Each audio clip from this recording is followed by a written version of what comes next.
people no one make person talk. Them say that Mayegun, that man too they talk. He too they talk. Say Mayegun diary, he dey hot like pepper. But every day then they take money in bulk. Poor man pikin dey the street they hawk. Still them talk say make we no talk. But thank God say Mayegun don't come. So my people make you laugh. Oh yo yo, Mayegun don't come. Oh yo yo, my people make you shout. Oh yo yo, Mayegun don't come. Oh yo yo, Mayegun.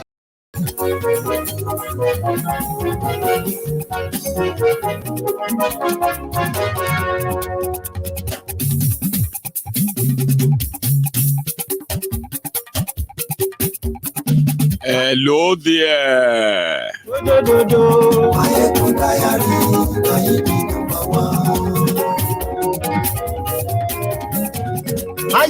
Good morning to you, good afternoon to you, and good evening to you from wherever you are watching from. This is Mayegun Live. Glory Facebook, glory YouTube. I promise you one thing. It is going to be an interesting night. A night that you will be thankful that you are not missing. Share the broadcast.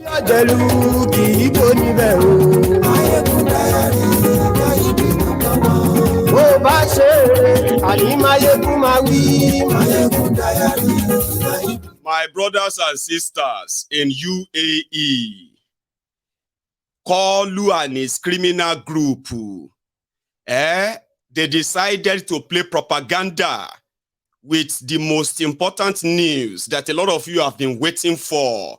They say not now. Abuja people, you are probably enjoying, or should I say, how are you enjoying the incursion of the Lagos Agberos into your city? Today, they killed one person, right? Because they were taking over a secretariat, NURTW, MC Olueran at the National.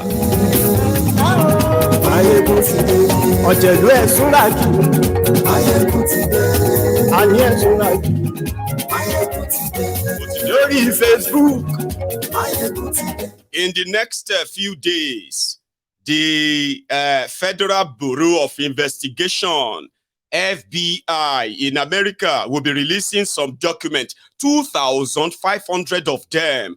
That is just part one. There is another part where Atiku is holding the University of Chicago, Chicago State University is holding them in their blocus. And Kalu is also sweating under this. I have a guest tonight on that.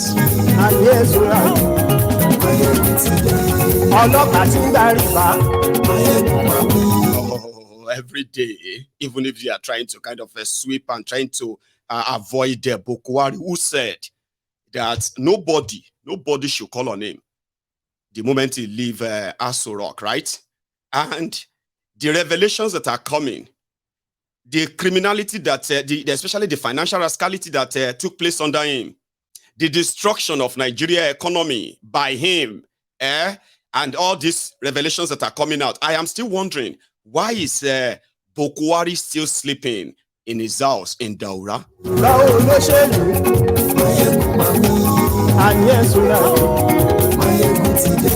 And also finally, right, as a summary of what you are going to be kind of participating in tonight, right?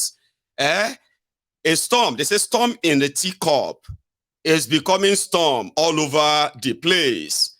And when criminal politicians in Nigeria, whenever they kind of want to fight supremacy battle and the rest of that, they go on destroying everything destroyable.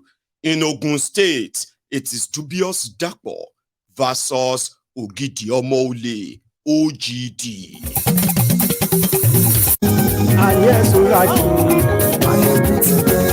Thank you. Share the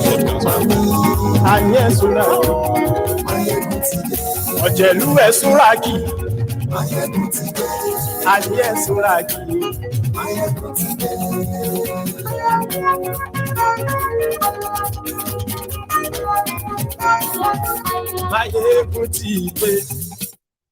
Mo ti dé o. So good morning to you once again. Good afternoon to you. And good evening to you. From wherever you are watching from, this is Mayegun and this is live. A lot of you have been following the recent developments. I have a lot of questions that you probably would love to have answers to, or probably maybe not to get answers to them, but out of curiosity, lately, and kind of surprisingly, the government of the United States of America are kind of playing a catch and seek or something like that with Nigerians. There are many factors around what is about to unfold, including the political side of it, even in America. And the news is that they are releasing 2,500 worth of record of Tinubu.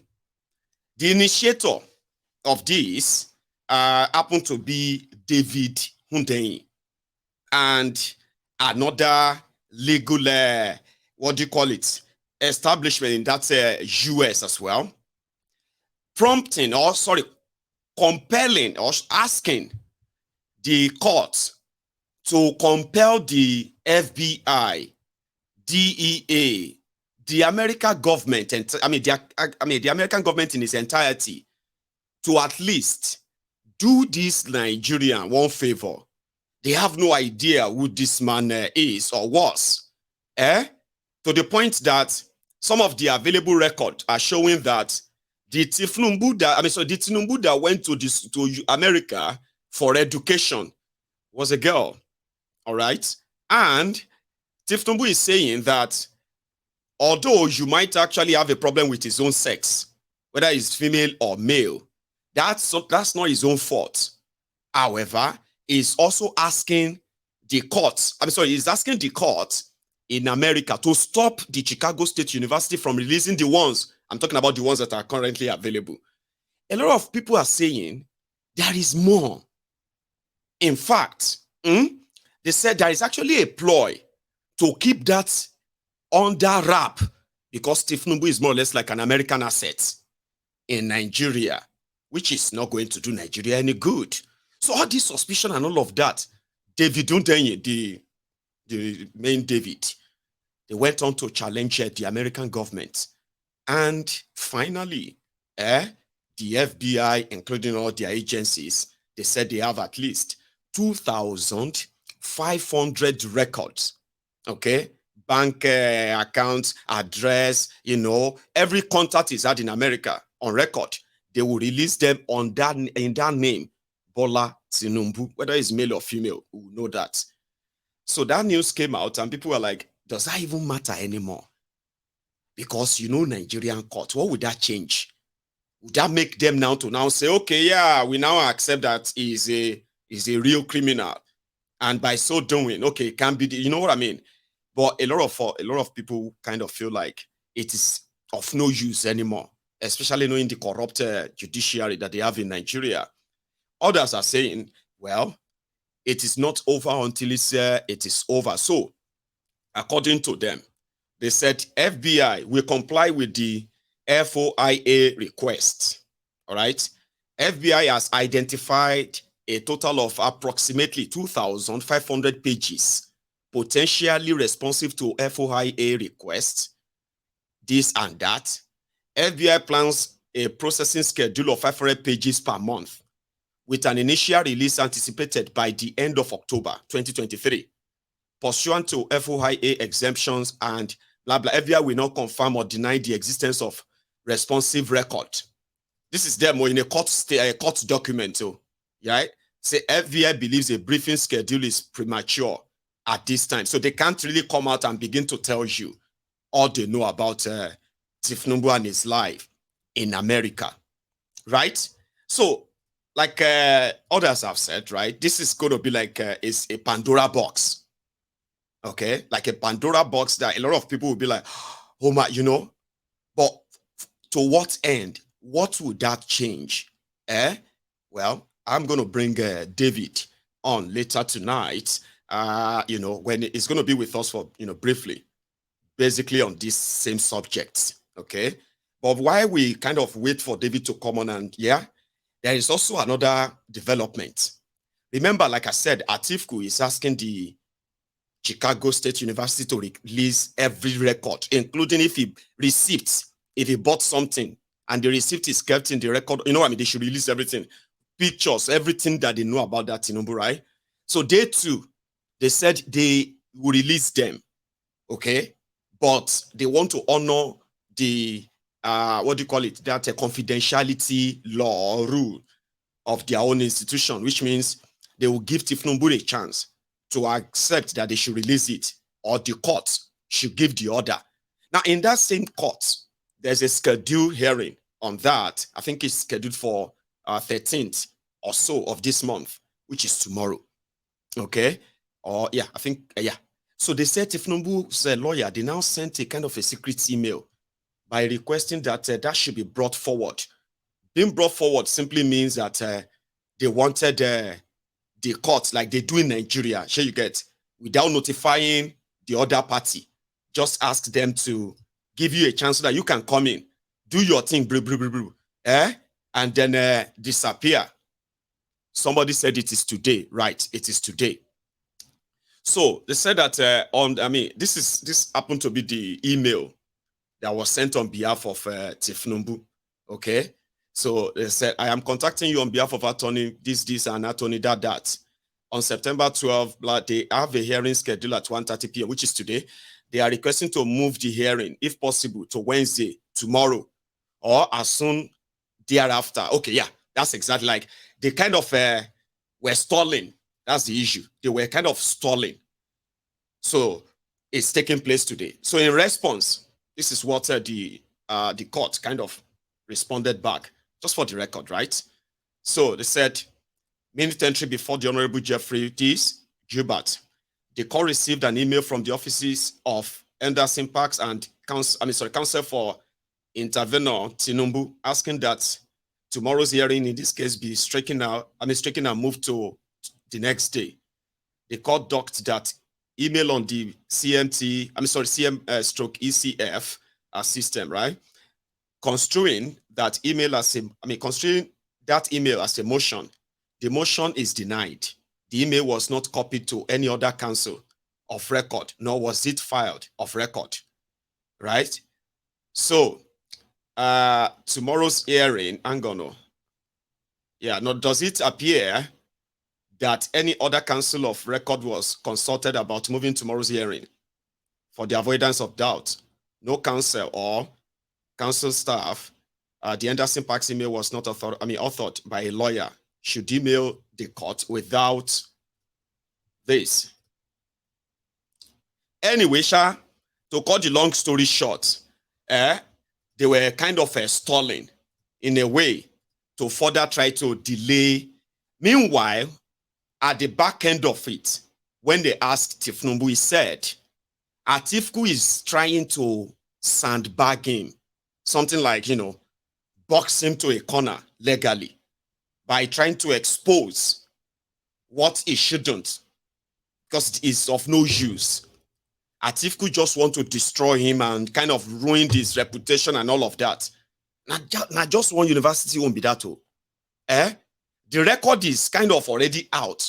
And I don't think the Chicago State University record is going to be as mountainous as that of the FBI, 2,500 pages.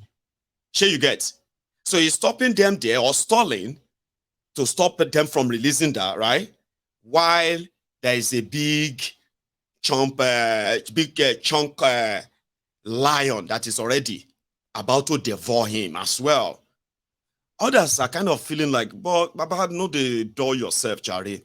America has a way of redacting some of these things. They will release them, but most of the vital information in it, they will just put them on black. And it can take you years again to have all of those redacted, to kind of opened up for everybody to read the real statement. So which is also going to leave more questions than answers, whatever this means, right? Whatever the request they made and the expectation of, David and their own legal team and all that. We'll wait and let that play out. So I'll leave that for when I have David on, if I manage to get him connected tonight, okay? However, there are other developments. This one happened just yesterday. It was a great news, and I genuinely felt happy that, all it required to resolve the problem of this diplomatic row that led to visa ban, visa row, and all of that with between Nigeria and UAE. All it required at the time was just for one senior official to care and take it upon himself or herself and visit or kind of arrange a meeting, diplomatic conversation and all that to resolve what shouldn't affect the lives of ordinary people who try to escape from the failed leadership in Nigeria anyway. So when Tinubu left India, after all the drama of him being like my God or kind of like nobody, that stuff that all of you bantered about at the time. So when he landed in UAE, I was like, okay, let's see how that goes.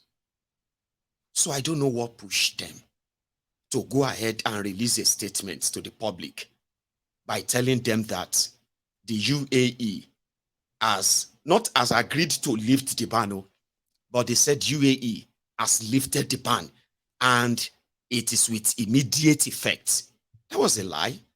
Remember what I told you, that the reason why government get jealous when information is not coming from them is because they love to control the type of information that is released out there, so that they can control your thoughts and your conversation. It has always been like that until the emergence of social media, which has kind of, broadened the knowledge of people, exposure of people about things that the government now lost control on how to lie, use propaganda. I mean, why would you go out and say breaking news? UAE has lifted the ban and it is with immediate effect, when that is actually not what happened. So we then waited for the UAE themselves to at least mention it in their own press release, to talk about this. This is important to people. And do you want to know the genesis? The genesis of this was that when Nigeria was going down the drain under Bokwari and the Emefiole Central Bank, businesses who are operating in Nigeria, you know that if you are, most of them that are operating in Nigeria from outside Nigeria, whether they are into your construction or telecommunication or even government contractors in Nigeria, once they finish doing all they are doing, their profit is returned back to their home country, most of the time in US dollars. That's how they keep the value and their profit intact without losing any much in this fluctuating Nigeria economy that these guys destroyed. So what happened was that some of these companies who have their own domiciliary accounts, like dollar accounts in Nigeria, they discovered that they were unable to withdraw their money. It's like, your account balance says you have $4 billion worth of your money. Now you want to make a withdrawal, a transfer back to your home country, because that's how you run your business all over the world, right? Then the Central Bank of Nigeria started stalling, giving excuses until it became a problem. A big problem that eventually led to like a protest from Emirates airline. It's not just Emirates. And listen to me, this is not just even about UAE businesses. I'm talking about so many businesses that suffered this under Bokwari. So in October 2022, last year, Emirates have had enough. It was no longer making any sense that they will be operating, but they can't actually withdraw their money. So they protested and cancelled all flights to Nigeria. And they didn't stop there. They reported back to their home country to help them recover their money from Nigeria. If the money is in their account, let us take our money. Sure, you get it. Was a big problem. There shouldn't be a problem at all, if not these criminals who were like mismanaging Nigeria at the time. So this role now kind of led to the UAE government to now take a drastic kind of measure by saying they are terminating all bilateral trade with Nigeria. This thing I am telling you right now is not like 10 years ago, 20 years ago. This happened just a year, 10 months ago. It's not like it's long time ago. So that some of you who are currently being fed with the lies of Nigerians are the ones who caused the visa ban. They are doing courtism. They are doing drug. They are doing prostitution. They are doing this and that. That some of these paid agents of APC, Egbekegbe, are feeding you on social media. The real thing is that how could you be doing a business in a country for over a year and you have close to $4 billion of your money in a bank and you can't take it? They are telling you we can't let you take that out of our economy. It's going to crash Nigeria economy. And they were lying to Nigerians. And at the end of the day, when UAE intervened, right, they decided that, okay, there's no point in doing anything with Nigerians and Nigeria government. So at that point, they stopped issuing visa. They actually announced that they are going to stop issuing visa on so day. It's like saying in 3 months' time, we are going to stop issuing work permit, visa, everything for those who are living legitimately in UAE.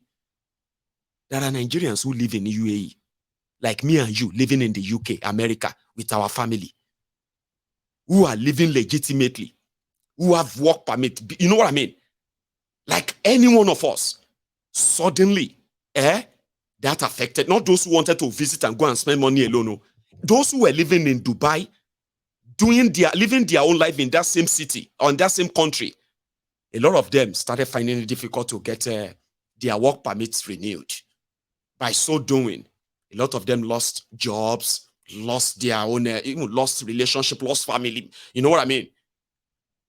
As you are facing hardship in Nigeria, so were those in UAE. So when the news came and they said, oh, it has been lifted, I was like, oh, that is so great. Oh, like if I was living in UAE, I would be kind of so elated. It doesn't matter whether you like Tinubu or you don't like him. Only for us to discover that it is actually propaganda. So when the UAE government released their statement, they said there is ongoing conversation, ongoing discussion with Nigeria on bilateral trade. So Bokwari that was going to Dubai, expo this, expo that you are seeing all the videos, pictures everywhere, he was just going there as a tourist. He didn't give a damn about anybody there. Like he didn't give any damn about anybody anyway. So when I saw that Tinubu was going there, I was like, that's going to be a big score. And because it is like going to have a direct impact in the life of real people. And it doesn't matter whether they are supporter of Tinubu or they are not. This is going to impact their life. And at that point, that's a great news. We didn't know that they lied. So the condition they gave them is that they should make a plan of how they are going to start releasing the money to Emirates Airline. That is the conclusion. And in their way, they also said they are going to actually have a deal. They will invest $1 billion worth of investment in Nigeria.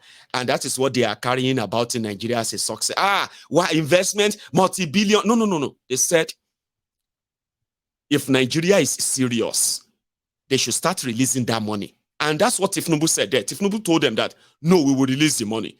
We'll begin to release the money. So, okay, if you start releasing the money, all right, we will reinstate all of this. This is a good gesture. This is what should have been done when this whole thing started. Sure, you get? It's exactly what should have been done. Go and have a convo.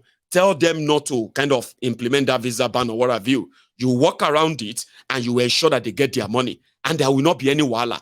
But they don't care about it because probably the money was just showing up there in number. It no exists again. Do you think they have $4 billion of Emirates Airline in one bank account in that Nigeria? Dollars, not Naira, dollars equivalent. Do you think they have that in that? And Emefiole and his other gangs, they won't have stolen it already. Do you think so? So Kalu meeting them and say, okay, we will pay the money. We will give you back your money. But, you know, we are going to give the money back to you bit by bit. And they say, okay, that's fine. Then that should be the news that, okay, Nigerians in the UAE, there is already an ongoing conversation to resolve this problem, okay? So give us time. I have met with the leader of United Arab Emirates, right? And in fact, it was a very cordial conversation. It was a beautiful convo. And there's going to be a progress. With that, say that one too much, This Akuri Ungalailai. You remember that guy I told you name? I called, that one called Ajuri Ungalele. Now we have discovered that he was the one who told 200 million Nigerians, the news that it is with immediate effect. When they now held him and say, come and explain what you just said.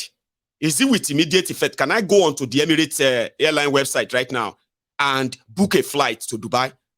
Can I phone the embassy right now and book a visa appointment? So when they asked him, he said, no. That's not what this meant. It's not with immediate effect. Talakuri Ungalailai, because that's actually the name. Akuri Ungalailai or Ungalailai, whatever you want to call him. Listen to that chat. Does this mean that from tomorrow, perhaps, applications won't be scrutinized? The restrictions are removed totally from tomorrow, because the statement says immediate cessation with immediate effect. Those words were used. So does it mean from tomorrow it is business as it ought to be as usual? Not forgetting the work permits issues as well. Every agreement comes with mutual responsibility. There's no free lunch. What I mean by that is the notion that, floodgates open up and that we go back to business as usual, in quote, that is not what Nigerians should expect. I want to be very clear about this so that everybody understands. One of the major challenges within the bilateral relationship with respect to visa processing, with respect to Nigerians, being able to migrate to the UAE, for example, was the fact that there was a kind of a laxity on the part of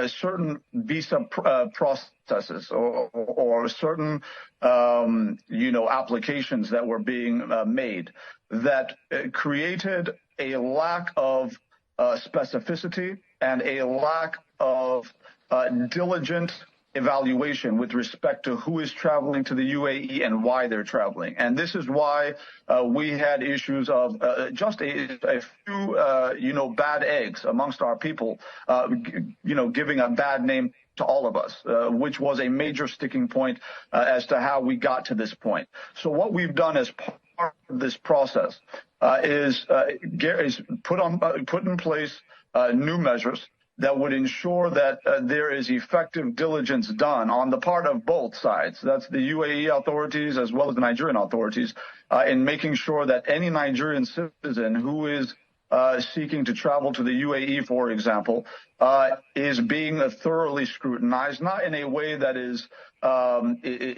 prejudicial, not in a way that is presumptuous or negative, but in a way that ensures that, well-meaning citizens, people who want to go do business or people who want to, get an education or people who want to participate as active and productive citizens, in those domains, that they are those people and that they're not people who are getting involved in drug trafficking or they're not people getting involved, in kind of some of the other deleterious modes of existence that some of our people have engaged in when they've traveled abroad. So these are some that have to be sorted out, but not in that is whimsical, in a way that is systemic, in a way that is lasting, and that is part of what we are agreeing to. Nuisance Lele. Nuisance Lele. Nuisance Lele. Nuisance Lele. Nuisance Lele. We work with you to build a Nigeria that is not corrupt. I bring you a message of hope.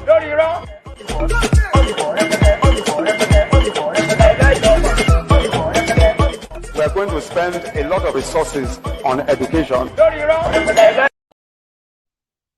Simple question. when you said with immediate effect, does that mean that Nigerians can begin to put in application for the UAE visa? You know, one thing is that there is no free lunch here. We have to be like and then to go and then people also should not do drug. We should make sure that people who want to go to UAE are going to not to go do drug and you know, and all of that. Like, that's why I was like, in a nutshell, Baba, if somebody they talk like that beside you, normally, even if you know talk out, if you know kind of say it out, what you go to say for your mind? Nuisance lele. Nuisance lele. Nuisance lele. Means it's not just that he is a nuisance. People who listen to somebody like that should question their own intelligence, kind of, you know. Right. I told you that David was going to be joining us tonight. Somehow he's running late. So he's likely going to join us still any moment from now. And then we can always go and treat this part of Tinubu upcoming expose. Now, going forward, to those of you who are in Abuja, you probably received the news when MC Oluero and his gang took over your city, because it is going to be Lagos like Abuja like Lagos. That's what you're going to experience now. They shot one person and killed him. And they took over the place because the leadership. Meanwhile, just 2 or 3 days ago, okay, remember, it was Soloma Kinde of Ibadan that started the park managers and all of that. That one, okay, very beautiful idea. And he built, you know, bus stations and all that across Ibadan, which is to modernize the transportation system in Oyo State, okay?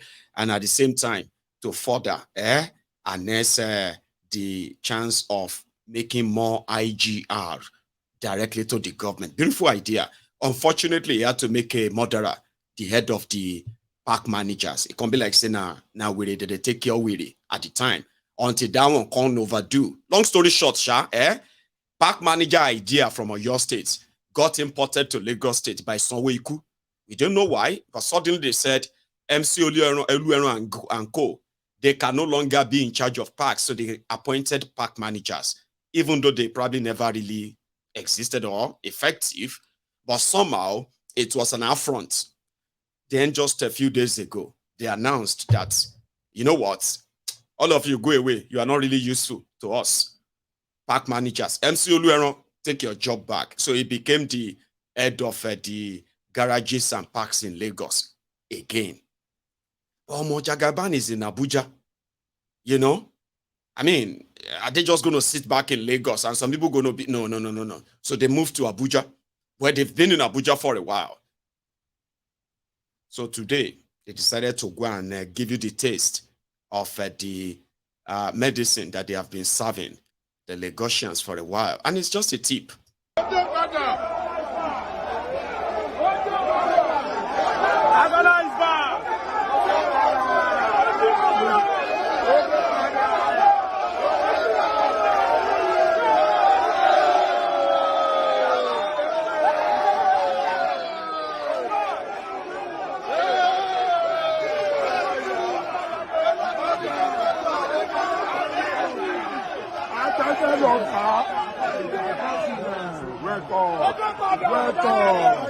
Thank you, my people.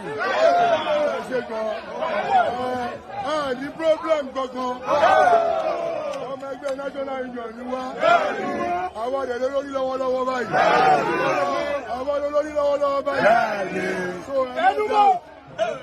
ẹ máa ṣe ẹ mọ́jọ́ ẹ máa ṣe ẹ kọ́ máa wà ń bí kẹ́ máa wà ń bí kẹ́ máa rò máa tara yín kẹ́ máa ṣe lórí wa.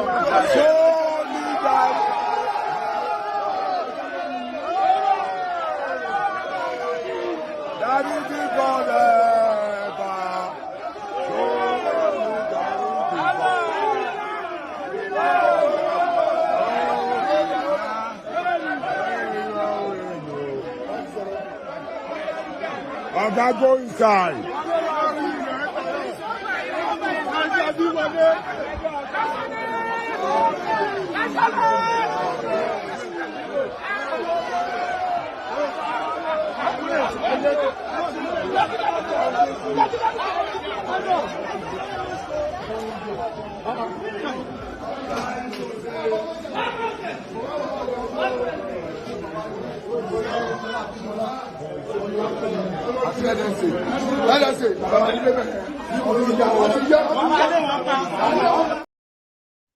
Hear that? So he was practically telling them that, oh, more, we are now in power. Oh. All of you shine your eyes very well. Oh. Just go everywhere. You go here, you go there, you hold that place, you hold this place, and romance yourself and romance. You know now, this is our turn. It's soup. You go begin to see them. They beat everybody for that Abuja junctions now. And you'll be wondering, who are these ones? All those ones who are controlling Maraba Market, all those popular junctions in Abuja, they go chase everybody away in the coming days and weeks. Just thought you should know. But, I mean, in case if you run into them. So I kind of have David on, and I don't know if we'll be able to have all the time. I thought we'll have about, half an hour. And I know you have another engagement in another maybe 15 minutes. So I don't know how we can run through this in that short time. How are you, David? I'm good. Can you hear me? I can't kind of hear you. Can you hear me? I can hear you. Can you hear me? Right, I can hear you, but it seems that the volume or the voice is so distant, kind of, or so distant. I think it's the type of mic that I'm using. I don't know if you have anything you have to turn up or something. Sorry about that. Anyway, sometimes all this can be really, So yeah, let's see.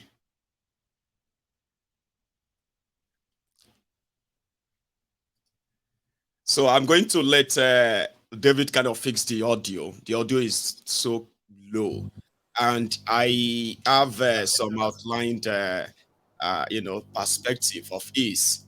Outline the questions that will help us, take into account, his own perspective on this. So yeah, David, let's hope it's better. I hope so. It is so low still. How about now? Because I'm practicing. It's kind of, I think what happened is that the headset somehow, except if okay, then you might need to bring it closer. Sorry. Does this work now? That's perfect. Okay, perfect. More like it. Thanks, Baba. So how are you, David? I'm good.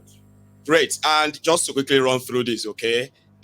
What is currently trending, which is what I started with, is all mostly about your work, which has led us to this state today.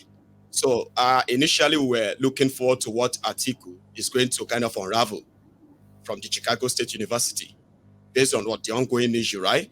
Then this part of your own FOIA or FIOA request, something, right?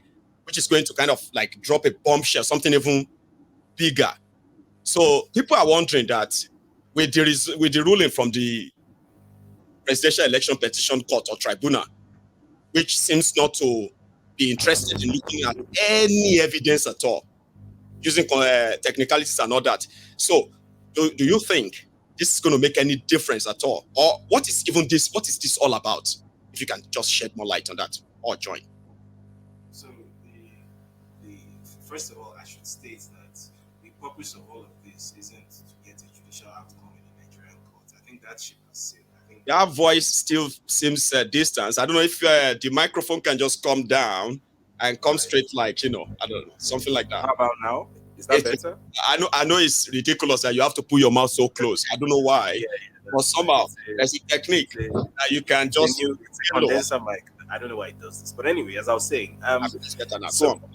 So I should specify first of all that the point of this isn't to get a judicial outcome in Nigerian courts, because I think that ship has already sailed. I don't think a Nigerian court is going to deliver justice. I think based on what we saw at the appeal courts, we know exactly where Nigerian judges stand and what Nigerian judges are capable of. So that ship has sailed. The point of this is twofold. First of all, this was a process that started even before the presidential election the tribunal took off, because this actually started in March when I first sent off this freedom of information requests. So myself, in conjunction with Aaron Greenspan of Plainsight, you might know of plainsight.org.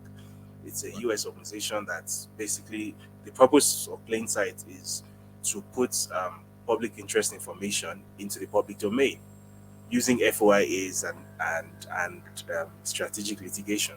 So, in conjunction with Aaron, we had sent out these freedom of information requests to 6 U.S. government agencies. That's the Federal Bureau of Investigation, the FBI, the Central Intelligence Agency, the CIA, the Drug Enforcement Administration, DEA, the Department of State, or the State Department as it's known, the U.S. attorneys, and the IRS, that's the Internal Revenue Service. So basically, the idea was whatever information that these institutions hold about this person, whatever files that they maintain on him, since this person is now, this is now public information. This person is no longer a private citizen. This person at the time was a president-elect, so there's no longer any excuse for holding on to that information. Because last year, when I was researching him and all these other stories, the reason why I wasn't able to get hold of some of this other information was they said he was just a private citizen. Even if he's running an election, he's still a private citizen. He doesn't have a public office yet, so there's no justification to hand it over. But now, okay, he has supposedly won that election. This was in March, so hand over this information because now he's a public official. And initially, when they got back to us, I think in either late June or early July, the initial indication was, no, we're not going to give you this information. And these quote-unquote privacy concerns were still being invoked at the time, which obviously we disagreed with, because why are you invoking privacy considerations for a head of state, for the president of a sovereign country? So in collaboration with Aaron, I took this matter to court. So obviously Aaron is based in the US, so he was better able to actually do the filing, while I pretty much funded the entire thing from start to finish, which was expensive. But the point of it, I didn't really think much was going to come out of it. But I thought, look, I feel like part of the reason why Nigerian public officials get away with these things is because not many people actually try hard enough to call them out on it, or to dig deeply enough that, okay, this thing is going to cost me money. It's cost me close to $1,000 up to date, and the only reason it hasn't cost me more is because we were able to get a lawyer who actually worked on it pro bono. Because if we had to pay a lawyer, that would have been potentially even outside of my budget. Would have been talking $20,000-$30,000, which is money I really don't have to spare. So fortunately, we were able to find a lawyer, and we basically sued these 6 organizations: the CIA, the FBI, the IRS, the DEA, the State Department, and the U.S. attorneys. And when they got back to us in July, what they said was this case potentially will not have any sort of resolution until potentially 2026. So that's the date that was bandied around at the time, 2026. But we still kept going anyway, even though we didn't really expect much to come of it yet. And then last Friday, I just come out of the shower. I've been in the shower for a long time, and I looked at my phone, and it was a message from Aaron. And I was like, I have very good news. And I was like, what do you mean by that? And then he sent me this document, which everyone now has seen, this document which is now on the screen. And I scanned through it in like 30 seconds, and I was shocked that, wait, they're basically handing over all this information. Like, where did this come from? And he was like, well, I don't know either, but there's a possibility a lot of it might be redacted. But on the surface, it seems as if they've basically just decided to capitulate and hand everything over. We don't know why. We honestly don't know. I would love to take the credit for it, but the truth is we don't know why. We weren't expecting this. This came out of nowhere. So it means like it's going to be like a Pandora, like everybody is expecting. But at the same time, right? I haven't kind of experienced what Nigerians experience in the hands of the PEP, what do we call them, right? So a lot of people feel like, what would this change? Like, in the scheme of things, so to say, okay? Is it just to establish some certain, I don't know, like what would this change in your own view? I understand that the intention at the time was just for research purpose. Now you're about to get something huge. Even yourself will have to be busy for a while once this information begins to roll out, right? But before now, everyone thought this kind of information will help in getting rid of this illegitimate guy, right, in Nigeria, among other things. But with what they experience, would this, do you think, like, there's still Supreme Court there, sure you get. So do you, like I asked you the last time, like, do you think this could change anything, or what would it change? So I don't think the purpose of this is to change anything within the Nigerian judicial system, because I fully expect that the Supreme Court, which is presided over by Kayode Ariwola, will happily give a verdict stating that 2 + 2 is 95. Right? I completely expect that to happen. However, what this will achieve, if the information that we know for a fact is being held is actually released in full and is not distorted or redacted in such a way as to make it, unusable, if this information is put out into the public domain, what it will do is that, first of all, it will once and for all establish factually that these things which we have known, which we have proven, and which we have published for a certain amount of time now, that these things are in fact true. And that there is no, like, every sort of burden of proof has been satisfied, right? Because up until this point, the excuse has been, oh, well, there was just a forfeiture. There wasn't really a conventional conviction, blah, blah, blah. So and so and so, one excuse after the other. But when you have the FBI releasing 2,500 pages on one individual, bear in mind that Pablo Escobar, his FBI file had about 2,600 pages in it. Pablo Escobar himself had 2,600 pages. Malcolm X had about 2,400 pages. So what on earth do they have on this guy that makes them have 2,500 pages on him? And bear in mind, that's just the FBI, right? The other agencies also have their own information on him. The IRS, the CIA, the DEA, the State Department, So, and they are complying with the FY as well. So what this will do is it will once and for all establish that this person is exactly what we said he is, first of all. And more importantly, because because of our time, because I still have like about 2 ones I want you to cover. And hang on.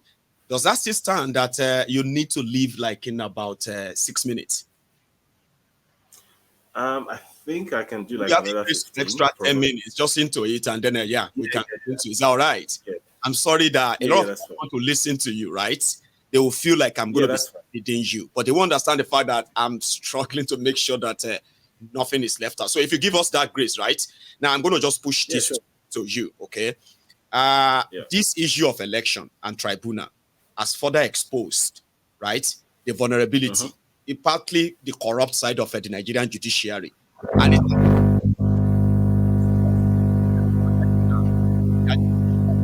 it has also exposed the validity or sort of the power of Nigeria Constitution for real in practice, apart from all the fancy words they put in it, right?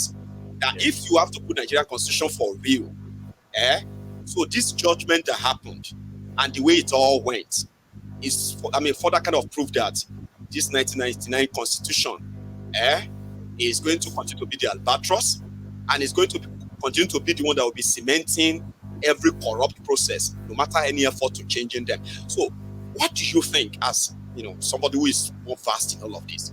There are conversations now around a constitutional conference, a national sovereign conference, a conversation around Nigeria, starting with the people of Abuja that are also demanding judicial explanation on why the constitution says they are this, and then the tribunal turned it around and said, no, you are not. Question around the constitution. Do you what would be your own view around that? Do you think this is actually going to lead to that now? So it's difficult to say, because one thing that this tribunal showed me was one of the most basic principles in law, in jurisprudence, is precedent. Right? Judges love precedent. So ideally, when legal precedent has been established, judges tend to follow precedents, and it's very rare for judges to completely break with precedents and basically overturn something that a judgment that had been delivered before. But in the course of this tribunal at the appeal court, we didn't see that once, twice, three. We saw it like 50 times, like completely unprecedented stuff. So my fear is that anybody who is trying to use these things as precedents, right? For example, the Abuja indigents, who are now demanding for a governor and for senators, since they are supposedly classified as any other states in Nigeria now, I fear that what they will find is that they will take this matter to a court, and the court will say that, yes, the appeal court said that 2 plus 2 is 9, and the appeal court created a precedent that 2 plus 2 is 9, but this court is still going to rule that 2 plus 2 is 4 for no reason, and there's nothing you can do about it. If I know Nigeria very well, I think that's what they would do, which is why I've been very vocal about the idea that Nigerians themselves need to stand up and do something. Because at this point, the people who are in charge of Nigeria are not pretending to be law-abiding. They are not pretending to care about, abiding by any constitution or any law or any legality. They are not pretending. The people who are ruling Nigeria are actively raising a middle finger to you and telling you, what are you going to do about it? So I think at this point, the people themselves need to prove a point. However that point is going to be proven, it's not for me to prescribe. The people themselves have to make that decision. But the point is that the judicial system, as we know it now, is completely unfit for purpose. Nigeria, as we know it now, doesn't have a judiciary. That's the problem. So whatever the appeal court has done, I fear that it's going to be irrelevant in the larger scheme of things, because I feel like the judiciary doesn't even respect itself enough to even acknowledge that, okay, certain precedent has been set. I think Nigerian judges are completely shameless people who will say this thing tomorrow, say something completely contradictory the day after, and then they will look in your eye and tell you, I didn't say it. Right? You show them video evidence that they said it, and they say it's a lie, you doctored the video. That's who they strike me as, completely shame-free entities. So at this point, I don't consider Nigeria to be a country that has a judiciary, that has judges or justices. I don't consider Nigeria to be a country that has a justice system. So I think the people themselves at this point need to be forcefully making a point that you cannot treat us like cattle. You cannot treat us as if, you cannot insult our intelligence, because that was my main takeaway from the PEPT, that the very basic intelligence of allegedly 200 million Nigerians does not even matter to these people. These people will insult you to your face. They will tell you that you are stupid and there's nothing you can do about it.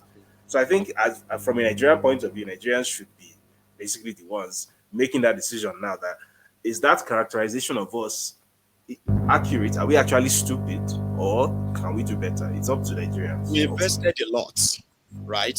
Apart from money, you invested what I believe your own freedom in bringing to the attention of a lot of Nigerians.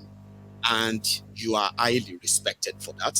And at the same time, you are highly loathed for that as well. For those who feel like you will do all of this for nothing, it's just, you won't be the first. In fact, we have all of these people. And a lot of them are actually wishing what happened to those people to happen to you, so as for you to stop wasting your time. So, as an advocate, somebody who knew Nigerian system so much, and for time, and all those investments I just mentioned now, okay? As an advocate of what I would say, maybe due process, all right, which led to election participation and all of that. And after all of this, some people are saying that Nigerians shouldn't even have participated in the election in the first place. Others are saying they wouldn't have found out if they didn't, because they would still have done what they would do anyway. Then others are saying that the moment they are making those false announcements, after all that happened, that was the moment the real people who actually indeed wanted these guys out should have hit the streets. They didn't. All right. Then they waited, still following the due process. They waited on the judiciary to possibly set the record straight. Now, the same judiciary, partly right now, has sort of given them a middle finger as well. So, don't you think it is already too late to start fighting the cheating after participating so fully to this point? Others as well, just before, as an add-on, there are others that are saying the people should, in fact, get ready for another election in 2027. If the court is gone, if the electoral process is gone, like, don't you think it is actually so late now to want to now fight what should have been fought at the infancy, like when it all started? Your view, David? Well, so first of all, I think participation in the election itself, I think it needed to happen because I think the people who run Nigeria, they're very good at setting narratives internationally. If young people had not participated in that election and they had just gone on, a rampage, on a protest or whatever, the people who are in charge would have found a way to frame it to the world as if there is this small group of people in Nigeria who are just anarchists. Because that's how they almost successfully framed NSARS. They framed it like it was a small group of anarchists who were trying to start some kind of color revolution and take over the country for no reason. Meanwhile, that's not what it was. It was a very broad-based, general youth protest movement. So when dealing with these people, it's very important to know how to sort of play the game as well. So there are certain processes that even if the end result of the process, we know what it's going to be. Even if obviously you win the election, they're not going to give it to you. You still have to go through that process because if you don't, then they will turn it onto your head. Then they will make it look like, you see, there is an electoral process, there's a democratic process. Why couldn't you just follow the democratic process? They will gaslight you, basically. And in front of the world, they will twist the whole narrative and make it look like you are the aggressor. So it's very important to have to actually go through that process. That, okay, we should do a political movement, Abi. We've done a political movement. We should compete in the election, Abi. We competed. We should win the election, Abi. We won. If we didn't feel satisfied, we should go to court, Abi, which is the due process thing. We've gone to court. And now that we have exhausted all those things that the system supposedly has put in place for us to achieve what we want, we have now demonstrated to the world without any shred of doubt that the system doesn't intend to reform itself, and it's not actually possible to change the system from within. At that point, when people now hit the streets and basically scatter everything, you cannot tell them anything again. You can't tell them there's something they should have done. Because bear in mind, all of this started with NSARS, right? And at the end of NSARS, that was the Jedi mind trick that they used to gaslight everybody. They said, you should never have gone onto the streets. You should never have protested, blocked a road. Why did you do that? That does not achieve anything. Go and queue up behind the candidates. You people have numbers. Go and form yourself into a political movement and go and elect leaders who will listen to you. That was obviously they knew very well they had no intention of actually letting such a thing happen. They were just talking rubbish as they always do to try and make you feel like, somehow whatever happened was your fault. That the Lekki massacre was your fault. There's a way you could have avoided it. That was what the point of all that stupid talk was. But obviously, without actually going through this process, we wouldn't have been able to prove that that's what they were trying to do, that they were just talking stupid talk. Now there's evidence. Now there's proof. Now you can't tell these young people anything because they've seen with their own two eyes. Nigeria has never had this level of voter registration before and voter participation before. And the way the system retaliated, first of all, did its best to disenfranchise as many people as possible, make sure people didn't get their PVCs, or PVCs were showing up inside forests, inside gutter, buried, all sorts of rubbish. And then on the day, they were shifting people's polling units like kilometers away where they know people won't have any chance to vote. All sorts of things. In spite of all of that, you still lost by a landslide. And then the so-called live electronic transmission, you turned it off for the presidential election. So at every step of the way, the people did what they were supposed to do. And the system, as far as I'm concerned, the system exposed itself. Because one thing about Nigeria that I've noticed is how small. is that Nigeria will do horrible things to you, but will leave just enough of a space to give itself plausible deniability, so that you'll be accusing it, and it will deny. Whoever is in power will deny. They will say it's a lie. It's not true. But for the first time, this election made it such that the people in power actually exposed themselves fully, where it's not in doubt who won that election and who was nowhere close to winning it. And then we saw things we've not seen before. We saw people, using TPEX on result sheets. And all of this was captured in real time. There's dozens and thousands of pages of evidence which was documented in real time. So as far as I'm concerned, the real court wasn't the one that so-called Justice Samani was presiding over. The real court was that of public opinion, because people were watching what was happening in real time. The reason I say that is important is because the next time that there is any kind of spark or stimulus for young Nigerians to hit history, we don't know what it will be. We don't know when it will be. Just like we didn't see NSAS coming, we don't know when it will be. What we do know is that it will come. When it comes, at that point, there's nothing that you are going to tell those young people. If you threaten them with weapons, well, you've shot them before. They don't care. They'll be expecting to die already. You cannot tell them, oh, why didn't you go and vote? Because they went to vote. And you disenfranchised them, and then you stole their results. There's nothing you want to tell them again. So that's why I said it was very important to go through this process. So now that we've gone through this process, the system, as far as I'm concerned, the people who are in charge, they might be celebrating because they think they've won a victory, but it's the kind of victory that I call a Pyrrhic victory, because it's a victory that in itself ensures that the seeds for your eventual loss have been planted. Whether they realize that or not is a different issue. But, now, a final one, okay? Just before you go, okay, David, having experienced all of this now, a lot of Nigerians, across all ethnic, religious, tribal, what have you, decided they were baited. That's the word I use on this platform. They were baited, believed to make they were made to believe that it was going to be different this time around. Now it's going to be a bit difficult to get to then kind of maybe a year or two from now begin to preach to them again that, oh, it is also possible now. Let's do it again. When the same system, the same rotten system that ensured that they fostered disenfranchisement, like you put it, right? And what happened?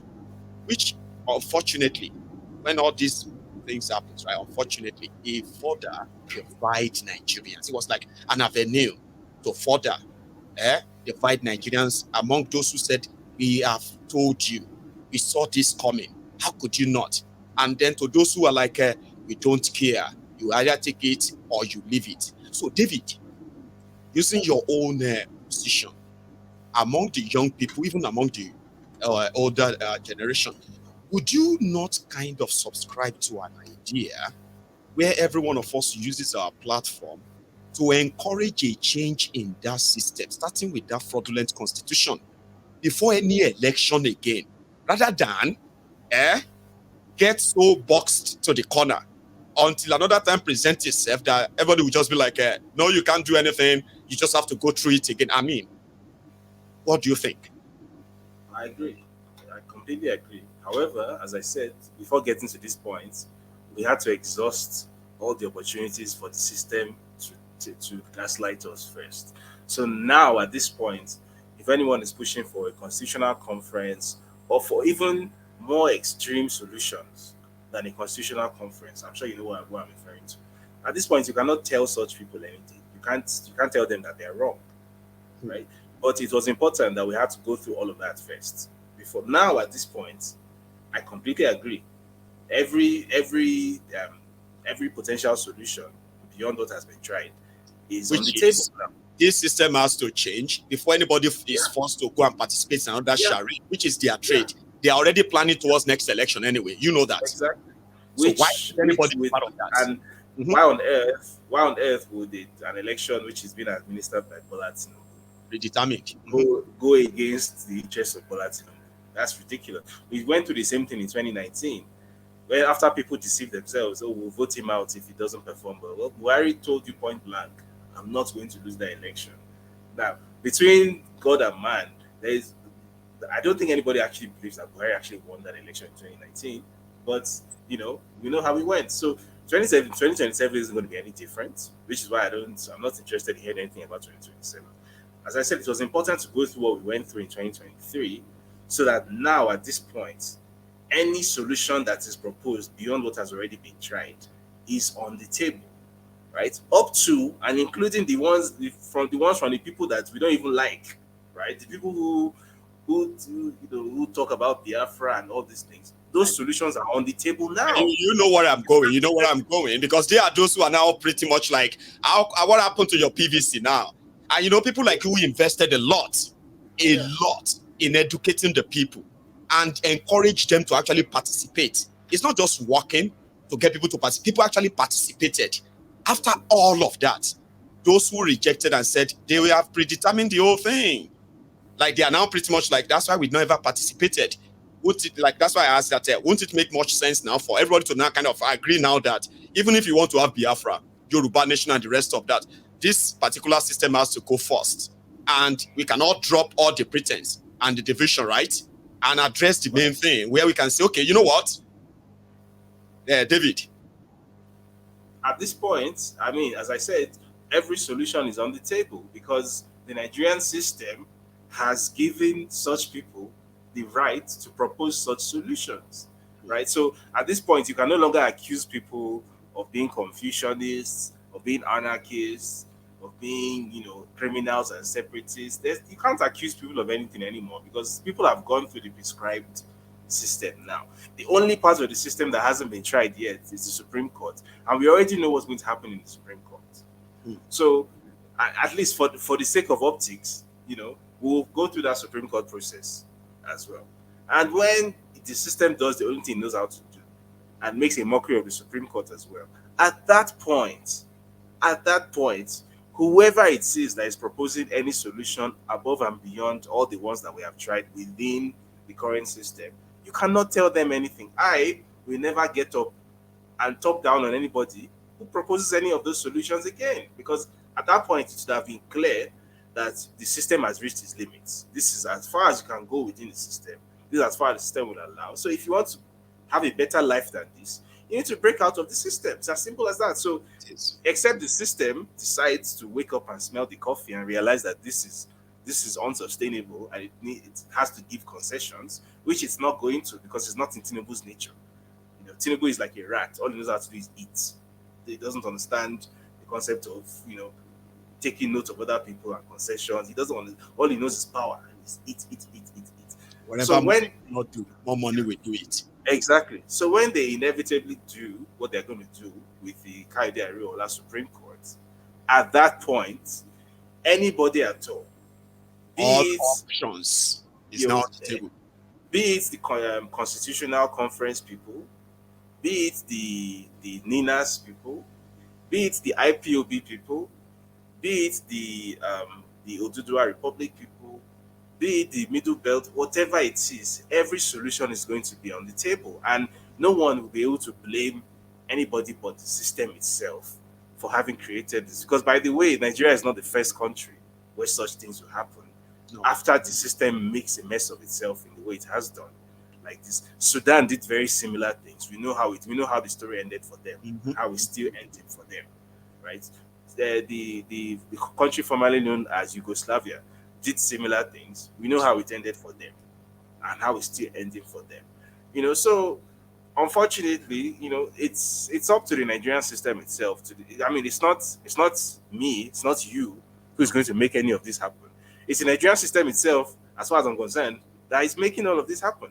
So the biggest influencer, the biggest advertiser, the biggest motivator of all these solutions that are going to come out of this is the Nigerian system itself. It's not the people who are talking about it. It's the Nigerian system itself.